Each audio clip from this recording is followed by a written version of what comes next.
News in mirror में आप सभी का एक बार फिर से बहुत बहुत स्वागत है। तो दर्शकों, जिस तरह से अभी जम्मू कश्मीर की स्थिति को आप सब देख रहे हैं कि किस तरह के हालात जहां पर स्थिति बनी हुई है, हर एक के सवाल जो है मन में यही सवाल आ रहा है कि आखिर जम्मू कश्मीर की बेहतरी के लिए आखिर आगे आने वाले दिनों में क्या जो है कार्य किए जाएंगे। अगर हम मीडिया कर्मियों की बात करें तो मीडिया कर्मियों का भी नेताओं से यही सवाल रहता है कि आखिर जम्मू कश्मीर में जिस तरह से रोज़ हम नए नए कानून देखते आ रहे हैं, नई नई पॉलिसीज़ जो है देखते आ रहे हैं, आखिर ये जनता के हित में है या जनता के हित में नहीं है। तो यही हर एक सवाल जो है मीडिया कर्मी के मन में भी उठ रहा है। वहीं पर जम्मू कश्मीर के जितने आम लोग हैं, नागरिक हैं, उनमें भी एक जो स्थिति बन गई है कि लगातार उनका भी ये कहना है कि हम जब भी उठते हैं, सुबह उठते हैं, तो कोई ना कोई कानून जो है हम सुनने को हमें मिलते हैं कि आज इस कानून को लाया गया है, कल इस कानून को लाया जाएगा। एक डर की स्थिति और एक चिंता की स्थिति जो है आम नागरिक में बन चुकी है। आखिर इसका हल कैसे होगा? हमारे साथ हैं सनीकांत चिप जी, जो कि यूथ लीडर हैं। इन्हीं से बातचीत करेंगे। सनी जी, सबसे पहले तो आपका बहुत बहुत स्वागत है। जी बहुत बहुत शुक्रिया तनवीर जी, आपका भी। जी सनी जी, आपने अब देखा होगा कि जम्मू कश्मीर के किस तरफ बढ़ रहा है। 370 हटाई गई, उसके बाद JK-UT में इसको तब्दील किया गया, लेकिन उसके बाद की स्थिति की बात करें, लगातार जो है स्थिति, लोगों का कहना है कि स्थिति बिगड़ रही है, नए नए कानून जो है वो लाए जा रहे हैं। आखिर इन सब समस्याओं का क्या कारण है और इसको हल किस तरह से किया जाएगा? देखिए, जम्मू कश्मीर के अंदर 2014 के बाद जो जम्मू कश्मीर के लोगों को सुनहरे सपने दिखाए थे, जम्मू कश्मीर की जनता को यह दर्शाया था कि जम्मू कश्मीर के अंदर चेंजिंग भी होगी, डेवलपमेंट भी होगी और जम्मू कश्मीर के लोगों को रोजगार भी मिलेंगे। और जो लोग हमारे डेली विजर्स हैं, जहां हमारे कुछ एरियाज हैं जी, उनके ऊपर जो है कार्रवाई जल्दी होगी, उनके जो हक, उनके जो मसले मिसाइल को जल्द से ठीक किया जाएगा। लेकिन जम्मू कश्मीर के अंदर आज की डेट में इस तरीके का रवैया जो है वो अपनाया जा रहा है कि यूं समझो कि आप किसी लेबोरेटरी के अंदर अगर जाते हो तो वहां पे कोई चीज या कोई डिस्कवरी करने के लिए या कोई टेस्टिंग करने के लिए जो वहां पे आपकी चीज जो होती है उस पे आप टेस्टिंग करते हो, वैसा ही जम्मू कश्मीर के अंदर आज की डेट में टेस्टिंग जैसा माहौल या टेस्टिंग या चीजें जो की जा रही है। ये देखते हैं सेंटर के अंदर बैठ के कि जो जम्मू कश्मीर के अंदर आज तक नहीं हुआ, जब लोगों के साथ ऐसा नहीं हो पा सकता था, वो यहां पे टेस्टिंग के रूप में किया जाता है। जब ये कोई ऑर्डर इंप्लीमेंट करते हैं तो ऑर्डर इंप्लीमेंट करने के बाद जो लोगों का रवैया है वो इनके नेगेटिव आता है। देखिए, जम्मू कश्मीर एक ऐसी रियासत, यानी कि रियासत से पहले ये देश था पूरा, कि जम्मू कश्मीर, POJ के गिलगित बिल्तिस्तान, पूरा लेह लद्दाख, करगिल, ये एक बहुत बड़ा एरिया था। और उसके बाद इसको जो है स्टेट में कन्वर्ट किया। जब हमारा हिंदुस्तान से विलय हुआ जम्मू कश्मीर का, महाराजा हरि सिंह जब इसका अपना विलय किया तो ये स्टेट में कन्वर्ट हुआ। और उसके बाद कि आप देख सकते हैं कि स्टेट को कभी भी यूटी नहीं बना सकते। आज तक हिस्ट्री में जम्मू कश्मीर एक वैसा बदनसीब राज्य है कि जिसको यूटी में कन्वर्ट किया। देखिए, छोटे छोटे शहरों को उठा के यूटी में लाते हैं, फिर उसको स्टेट में कन्वर्ट किया जाता है। लेकिन जम्मू कश्मीर एक ऐसा ही, मैं कहता हूं, बेसहारा जो है कि जिसके साथ इस तरीके का बर्ताव किया। और अब उसके बाद जो लेह लद्दाख करगिल था हमारा, वो भी अलग, उसको यूटी में कन्वर्ट। आपका ये इशारा तो नहीं है कि जम्मू कश्मीर को यूटी बनाने के बाद इसको एक लेबोरेटरी के तौर पर जो है वो इस्तेमाल किया जा रहा है, नए नए प्रयोग यहाँ पर किए जा रहे हैं कि अगर यहाँ पर हम इस तरह का प्रयोग करें तो आखिर आगे आने वाले देखेंगे कि इसका प्रयोग किस तरह से सफल रहा। इन्होंने 370-35 से तोड़ा जनाब, वहां पे 370-35 से तोड़ने के बाद बोला कि जम्मू कश्मीर के अंदर जो चीज हम लाएंगे वो लोगों को बहुत खुशी वाली चीजें होंगी। लेकिन उसका उलट कर दिया। जम्मू कश्मीर के अंदर जो रोना, आंसू, धरने, प्रोटेस्ट, अखाड़े, जहां डिपार्टमेंट के आगे जाके रोना, उनके दफ्तरों के बाद प्रोटेस्ट करना, लाठियां खाना, मैं कहता हूं क्या क्या नहीं हो रहा जम्मू कश्मीर के अंदर, जो कभी सोचा भी नहीं था।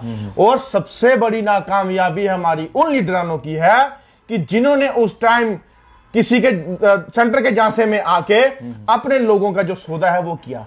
और मुझे बताइए, जम्मू कश्मीर के अंदर आज की डेट में आप देख सकते हैं कि कल एक प्रॉपर्टी टैक्स का जो ऐलान हुआ है कि 1 अप्रैल से इसको इंपोज किया जाएगा। मुझे बताइए, ऐसी ऐसी चीजें जम्मू कश्मीर में लाई जा रही हैं कि लोग, पब्लिक परेशान है कि अगर हम इनका रेवेन्यू इनको दें तो दे कहां से, किस जगह से चोरी करके लाएं, किसका डाका डालें तो इनको पैसा दें।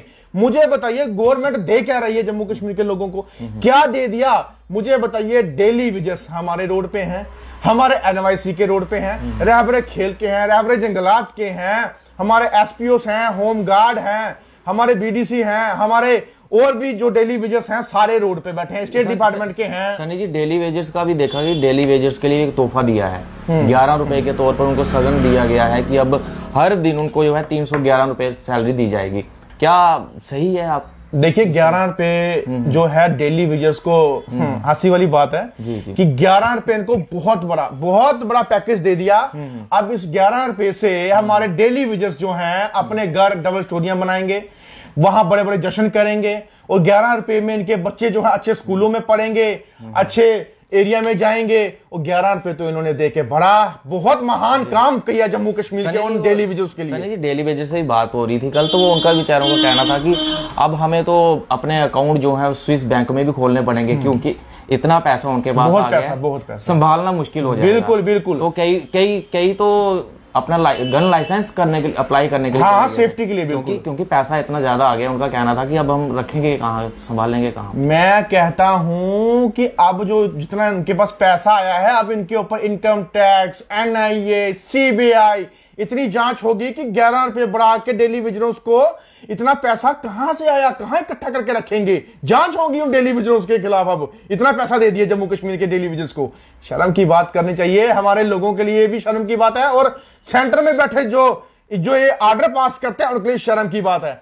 11 रुपए डेली विजिलेंस का बढ़ाते हो, और जो प्रॉपर्टी टैक्स है आपका वो 300 से लेकर 2500, 4000, 3000 तक लगाते हो। ये कहां का आपका सही है?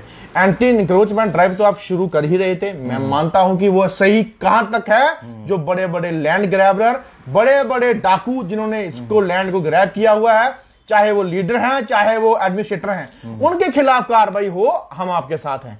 लेकिन आए दिन कोई ना कोई इस तरीके से गरीबों के ऊपर जो ये सिस्टम किया जा रहा है कि आप उसके ऊपर हावी हो जाओ, ये हमें बर्दाश्त नहीं होता। और आज एक न्यूज सुनी है कि हमारे चीफ सेक्रेटरी अरुण कुमार मेहता जी ने कि जो छोटे मकान हैं उसके ऊपर प्रॉपर्टी टैक्स नहीं लगाया जाएगा।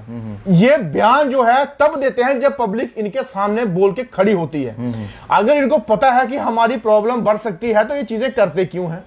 मुझे बताइए, टैक्सेस देने का फायदा तब है कि उस टैक्स का फायदा दें। प्रॉपर्टी टैक्स अगर ये लगाते हैं, मुझे बताइए क्या फायदा देंगे प्रॉपर्टी टैक्स का आपको?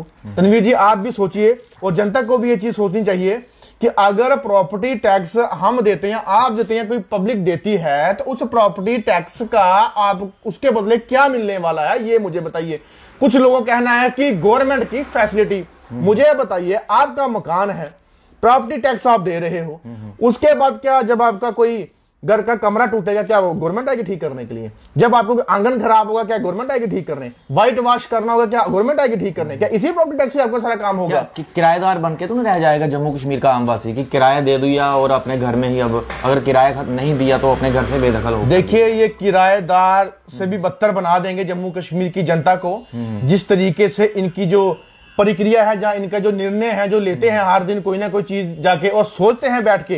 देखिए, हमारे माननीय एलजी साहब दिल्ली सेंटर से उनको भेजा गया है, सेंटर की सरकार ने भेजा है, और ये सेंटर के सरकार के ही नुमाइंदे हैं, और सेंटर की सरकार से ही ये एक एमपी भी रहे हैं और अपना मंत्री भी रहे हैं। तो मुझे बताइए, इनका जब सेंटर का टाई अप है तो यहाँ के लीडरों कब सुनेंगे? यहाँ के लीडर जो हमारे हैं, इनको अब समझ आ रही है कि आपकी अहमियत क्या है। अगर ये पहले समझते तो आज ये नौबत नहीं आती। जब हमारी स्टेट यूटी को कन्वर्ट करे थे, यूटी में कन्वर्ट करे थे, 35 से 370 तोड़ी जा रही थी। यही मेरे बीजेपी के नेता अगर खड़े हो जाते तो मैं कहता हूं आज इनको बोलने की जरूरत नहीं पड़ती कि हमें वोट दो, हमें सीएम बनाओ या 50 के पार। ये ऑलरेडी आप 85, 90 के पार जितनी सीटें की आपको मिलती है। क्या इनके पास इतनी पावर नहीं है? बीजेपी के जितने नेता हैं, अध्यक्ष बने हुए हैं, उनके पास इतनी पावर नहीं रह गई कि अब वो इस प्रॉपर्टी टैक्स को खत्म करें, जहां और किसी तरह के टैक्स लगे हों उनको जो है खत्म किया जाए? उनके पास पावर अपने आप में समझते हैं कि ये भगवान ही यही है, सब कुछ यही है, जो चाहे कर सकते हैं। ऐसा करना गलत होता है। देखिए, 130 करोड़ जो है हमारी जनता जो है, वहां पे कितने लोग रोते होंगे, कितने लोग आज परेशान होंगे, कितनी दुनिया हमारी प्रधानमंत्री को रोती होगी, कितनी दुनिया, कितने माँ बेटे बच्चे भाई बहन कितने परेशान, बुजुर्ग कितने परेशान होंगे। देश की सेवा करने वाला वो लीडर होना चाहिए कि किसी के आंखों में आंसू ना देखे, किसी को परेशानी के उसमें राह में ना धकेले। मुझे बताइए, अगर हम लोग किसी एक असेंबली के एमएलए या मंत्री बनते हैं तो अगर मैं उस असेंबली की, अगर उन लोगों के साथ इस तरीके से दुर्व्यवहार करूं, मैं उनकी हाय लूं, मैं उनके हालात अगर मैं नहीं ठीक कर पाऊं, तो मुझे बताइए मैं कभी भी आगे नहीं बढ़ सकता। रविंद्र रैना जी, बीजेपी के लीडरानों ने वही हाय ली है जो आज उनके ऊपर भारी हो चुकी है। अगर यह सही हमारी जनता के साथ पब्लिक से चलते, ना रुलाते, ना उनके साथ ऐसा करते, तो आज हमारी जनता जो है खड़े होकर इनके साथ चलती शाना बशाना। इन्होंने खुद जम्मू कश्मीर के साथ जो है धोखा किया है, तब जाके आज इनकी वो नौबत आई है। सनी जी, क्या अब भविष्य क्या रहेगा भाजपा का? जिस तरह से अभी के हालात चल रहे हैं, आपकी नजर से क्या भविष्य आने वाला है भाजपा का? देखो, भाजपा जो कर रही है वो कर चुकी है, और उसके साथ क्या हो रहा है ये पब्लिक पूरा डिसाइड करेगी। पब्लिक जानती है कि इन्होंने क्या किया हमारे साथ, क्या दिया हम लोगों को, वो पब्लिक फैसला करेगी। लेकिन अब मैं चीज बोलना चाहता हूं कि इसका हल क्या है। हालांकि जो जम्मू कश्मीर के अंदर हो रहा है, इसका हल एक ही है। मैं एक ही चीज बोलूंगा, सिर्फ और सिर्फ जम्मू कश्मीर के अंदर असेंबली इलेक्शंस। जब असेंबली इलेक्शंस जम्मू कश्मीर के अंदर होगी, तो अपने जो नुमाइंदे होंगे, अपने जो एमएलए होंगे, अपने जो मंत्री होंगे, अपने चुने हुए जम्मू कश्मीर के लीडर सही होंगे, तो हम जाके अपना रियासत, अपने लोगों की आवाज उठा सकते हैं। कब करवाएंगे असेंबली की इलेक्शन, और कब, क्यों नहीं करवा, इनके द्वारा इलेक्शन अभी करवा रहे हैं? देखिए, इनको डर है कि हमारी यहाँ पे अब कोई भी सीटें इतनी नहीं आएगी जितनी हमें उम्मीदें थी, क्योंकि काम ही वैसा नहीं किया जो इनको लगता था। अगर इनको डर नहीं है तो ये इलेक्शन 1 महीने 2 महीने के अंदर करके बता दे, मैं मान जाऊंगा कि सच में इन्होंने जम्मू कश्मीर के लोगों का भला किया, तो उसी में रिजल्ट आपको आ जाएगा। क्या लगता है कि आपको डरी हुई है भाजपा कि अगर इस वक्त इलेक्शन करवाई जाती है तो उनके हक में जो फैसला नहीं है? अगर भाजपा डरी नहीं होती तो यहाँ पे एलजी प्रशासन को इतना हावी नहीं करती, यहाँ के बीजेपी के लीडरानों को इतना डराती नहीं, या इतना बैक नहीं करती, इतना इग्नोर नहीं करती। अगर भाजपा डरी है तभी जाके इलेक्शन को एक्सटेंड किया जा रहा है। लेकिन 2024 में तो पूरे देश में इलेक्शन होगी। जब पूरे देश में इलेक्शन होगी तो जनाब यहाँ पे भी होगी, यहाँ पे उसको आप नकार नहीं सकते। तो एमपीज की इलेक्शन में आपको पता है कि आपको कितना नुकसान होने वाला है। और मैं एक चीज बोलना चाहता हूं, गुजारिश करता हूं मैं आपके चैनल के माध्यम से लोगों से कि जम्मू कश्मीर की जनता, आप जब भी इलेक्शंस में कोई भी अगर उतरे, वो इंसान देखिए, ना कि पार्टी देखिए। वो देखिए इंसान जो आपके साथ, आपके दुख दर्द में चलने वाला हो, आपकी आवाज उठाने वाला हो, आपके साथ शाना बशान चलने वाला हो, और जो हमेशा गरीबों का सहारा बन के उनके साथ चलने वाला हो, और जो वाकया में समझे कि जम्मू कश्मीर के लोगों की दर्द क्या है। उसका नहीं कि सूट बूट वाली पार्टी देख लो, आपको मैनिफेस्टो में बड़े बड़े वादे दिखा दिए, जब कुर्सी पे आते, सत्ता पे आने के बाद आप लोगों से ही धोखा करते हैं, आप लोगों से विश्वासघात करते हैं, और आप लोगों के पास जब वोट लेने आते हैं, वोट लेके आप ही लोगों को जो है दरवाजे से बाहर खड़ा करते हैं। सनी जी, अब आपके द्वारा क्या कदम उठाए जाएंगे, क्या आने वाले दिनों में आपके द्वारा स्टेप उठाए जाएंगे कि जनता के लिए जो है काम जो है आसान किए जा सकें, उनको ज्यादा से ज्यादा जो बोझ ना पड़े? क्या देखिए, मेरी एक ही जो सोच है, मैं उसी सोच विचारधारा पे चलूंगा कि मुझे जम्मू कश्मीर की जनता की आवाज बनके, उनका एक नुमाइंदा बनके, मैं सेंटर के आगे, जहां हमारे देश के प्रधानमंत्री जी के आगे अपने लोगों की आवाज जो है उठा सकूं, इनकी डिमांड, इनकी मुश्किलातें जो हैं वो मैं बता सकूं। और मैं ये चीज बोलना चाहता हूं कि अगर जनता मुझे उस मतलब कि लेवल पे, उस कुर्सी पे अगर मुझे बिठाएगी, तो मैं वादा करता हूं आपके चैनल के माध्यम से कि जिस एरिया से मुझे कुर्सी से चुन के वहां पे बिठाया, वहां से चुन के मुझे कुर्सी में बिठाया जाएगा, उस एरिया को कभी भी जो है मैं 1% भी नीचा नहीं दिखाने दूंगा। किस पार्टी से जुड़ेंगे आप और किस पार्टी से जुड़ने के पार्टी देखिए मेरी बात सुनिए, पार्टी बीजेपी भी है लोगों के लिए, कांग्रेस भी है, पीडीपी भी है, एनसी भी है, सब पार्टियां हैं, लेकिन पार्टी से हट के जो काम करने वाला वोट वो मुझे देंगे, ना कि पार्टी को।